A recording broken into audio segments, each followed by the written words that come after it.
Bueno, pues hoy toca analizar el segundo actor de la guerra de Ucrania, que es la propia Ucrania.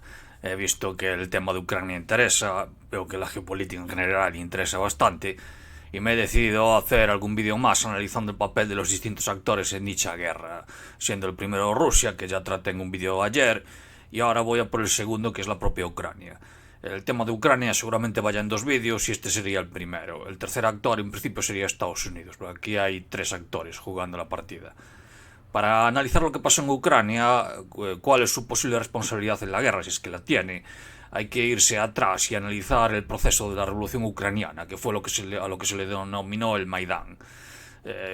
Empecemos por el principio. ¿Qué es una revolución? Bueno, una revolución es un proceso típico que sufren los países cuando tienen problemas muy gordos. Cuando un país está muy mal, pues habitualmente tiene una revolución. Bueno, no es habitualmente, a veces tiene una revolución. Las revoluciones suelen tener una estructura redundante, que se repite con sorprendente analogía en todos los lugares donde se producen revoluciones. Su principal característica, o más bien su principal sustancia, su esencia, es el nacionalismo. Todas las revoluciones van siempre acompañadas de un fuerte nacionalismo y tienen como objetivo la construcción de estados-nación alrededor de la idea de nación. Todo esto es muy redundante alrededor de la idea de nación, pero es una manera de dejar claro que lo clave aquí es el nacionalismo, el patriotismo. Una vez establecido este denominador común, la revolución puede ser de muchos colores, dependiendo del apellido que se le quiera asignar al nacionalismo, dependiendo de las circunstancias. Puede haber revoluciones de un tipo, bueno, un nacionalismo de un tipo, un nacionalismo de otro tipo, depende. En cada país es un mundo. Las revoluciones no se suelen resolver rápido, no son una cosa que lleve un momento y no siempre culminan bien. El caso del Maidán es un ejemplo de revolución fracasada, pero eso lo trataremos en vídeos posteriores. El tema de este vídeo será el analizar el por qué se produjo la revolución en Ucrania, cuáles fueron los factores que dieron lugar a una revolución en Ucrania. Las razones que dieron lugar a una revolución en Ucrania fueron las siguientes. Lo primero fue el fracaso a la hora de construir un Estado-nación, sobre todo una idea de nación. Los individuos que formaban la entidad Ucrania no se sentían como parte de un conjunto o nación que los trascendía. El autodenominarse ucraniano porque lo pongan en el carnet de identidad no es suficiente, tiene que haber algo más. Esta carencia de consistencia nacional es una de las razones subyacentes detrás del enorme nivel de corrupción que existe en Ucrania, entre otras cosas. También servía como base para la falta de objetivos generales de su clase política, una clase política que no sabía muy bien por dónde tirar. ¿Cuáles son nuestros objetivos a largo plazo? ¿Qué es lo que pretendemos hacer de Ucrania? No se sabe, porque no hay una idea de Estado-nación construida.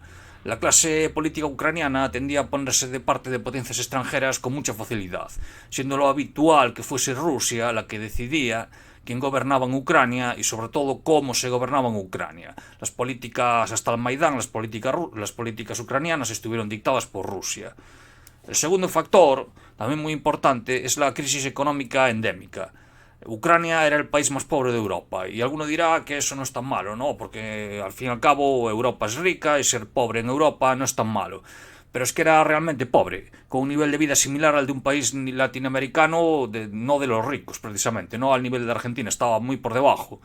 Si te ves en una situación semejante y estás en Europa, eso no supone ninguna ventaja a la hora de prevenir una revolución. Pues vas a ver inevitablemente cómo viven tus vecinos que están mucho mejor que tú y vas a querer ser como ellos. Y esta pobreza también afectó a otras cosas como los niveles de corrupción y otros problemas que tenían endémicos, todos ellos asociados a la pobreza, que por supuesto azuzaron los ímpetus nacionalistas. El tercer punto era la falta de una configuración ideológica, que está muy íntimamente relacionado con la falta de idea de Estado-nación. Esta falta de configuración ideológica atañe a que Ucrania no sabía por dónde tirar a la hora de construirse como Estado. Vamos a montar un Estado liberal. Bueno, teóricamente sí, ellos pretendían constituirse como un Estado liberal porque ellos habían sido comunistas y en cierta manera rechazaban el comunismo, etcétera, etcétera.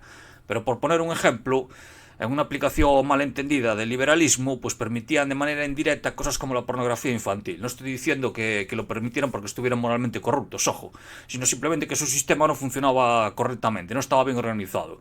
No es que su legislación lo permitiese expresamente, pero su sistema excesivamente liberal permitía agujeros legales para ello.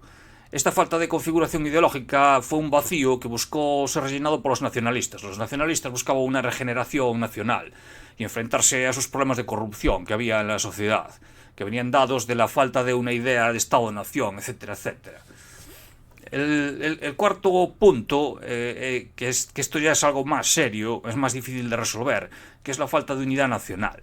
El país se hallaba, y si sigue hallando, porque ahora mismo está invadido, pero bueno, es una situación distinta, pero se hallaba dividido en varias áreas con distinta predominancia étnica, lo cual generaba un problema serio, sobre todo cada vez que había elecciones, porque dependiendo de la región donde fuesen las votaciones salían unos partidos u otros. Y hay que tener en cuenta que había un problema añadido porque uno de los grupos étnicos predominantes era el ruso. Y este grupo étnico pues era justamente vecino de Rusia, que Rusia es un estado potencia. Es un estado que es más o menos exitoso, ¿no? Como Ucrania. Y además este estado ruso interfería constantemente en la política ucraniana. Aparte de eso es que a Rusia le va mucho mejor que a Ucrania y los rusos de Ucrania en cierta manera querían unirse a Rusia. Este asunto es polémico, pero ocurría. Y luego el último punto, que es el más polémico de todos, es que Ucrania no tiene una historia como tal. Porque es un hecho, es que no, realmente no es una nación, nunca estuvo constituida realmente como una nación. Este punto es altamente controvertido, por suele ser muy esgrimido por los partidarios de Rusia. Es cierto, o sea, Ucrania es un ente pseudonacional que fue creado por la Unión Soviética, como una república soviética dentro de la propia Unión Soviética. ¿Qué fue lo que pasó aquí? Ucrania fue creada para mantener bajo control a los ucranianos, que durante la Revolución Rusa habían formado una facción independiente y habían intentado montar su propia república revolucionaria, distinta de lo que fue la Unión Soviética, siendo finalmente anexionados por el Ejército Rojo. O sea, el Ejército Rojo, durante la Revolución Rusa, invadió Ucrania y la conquistó. El Partido Comunista de la Unión Soviética decidió que lo más prudente para evitar el independentismo ucraniano era crear una república ucraniana con rusos dentro, y para ello creó la República Socialista Soviética de Ucrania, entregándole a esta República Socialista varios territorios étnicamente rusos. Esta es una realidad que ofende tanto a prorrusos como a proucranianos, pero es la verdad. Por un lado ofende a los prorrusos porque destapa el que los ucranianos fueron anexionados por la fuerza dentro de la Unión Soviética, mucho antes de la existencia de Stepan Bandera y todo el cuento nazi que alude a Rusia para justificar la invasión. Es falso, totalmente falso, que el nacionalismo ucraniano tenga un origen nazi. No tiene ningún sentido. Y por otro lado ofende a los pro-ucranianos porque destapa el hecho de que Ucrania es un país con fronteras artificiales. Bueno, todos los países tienen fronteras artificiales, pero en este caso parte de su territorio probablemente debería de corresponder a Rusia porque en él viven rusos y que en principio quieren ser parte de Rusia, aunque ahora ya no está tan claro, porque ha habido una guerra por el medio y hay una serie de problemas. Yo por mi parte no me pongo de ninguna de las dos partes. Yo creo que tanto uno como otro están equivocados, es porque esto realmente es un cacao. Los soviéticos fueron inteligentes cuando crearon la República Soviética Ucraniana, ¿no? Porque crearon un problema étnico que no se podía resolver y a la larga acabaron dejando a Ucrania sometida a Rusia, ¿no? Y bueno, el mundo no es de los que tienen razón, sino de los que consiguen imponer sus programas.